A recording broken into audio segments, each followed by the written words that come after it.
અમદાવાદમાંથી પોલીસે ફરી એક વખત બાળ તસ્કરીના રેકેટનો પર્દાફાશ કર્યો। એક મહિલા સહિત 3 તસ્કરો હિંમતનગરથી એક નવજાત બાળકને ખરીદીને કાર મારફતે હૈદરાબાદ જઈ રહ્યા હતા, જેની માહિતી અમદાવાદ ક્રાઇમ બ્રાન્ચને મળતા ક્રાઇમ બ્રાન્ચે કારમાંથી વંદના પંચાલ, રોશન ઉર્ફે સજ્જન અગ્રવાલ, સુમિત યાદવની ધરપકડ કરી અને 15 દિવસના બાળકનો કબજો લીધો। આ આરોપીની પોલીસે તપાસ કરી તો ચોંકાવનારા ખુલાસા સામે આવ્યા।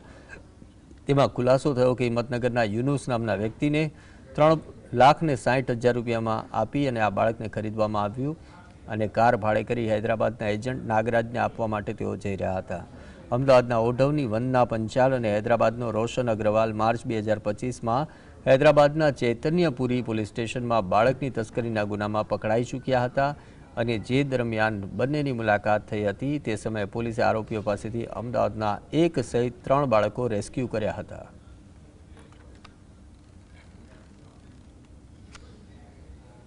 અમદાવાદ ક્રાઇમ બ્રાન્ચની ટીમ દ્વારા સર્વેલન્સ ગોઠવવામાં આવેલું અને એ સર્વેલન્સ દરમિયાન જે વિગત મળેલી હતી આ જે બનાવ સંબંધે એ અંગે એક અર્ટિગા કારમાંથી 3 આરોપી અને એક 15 દિવસના બાળકનું એને બચાવવામાં આવેલા છે।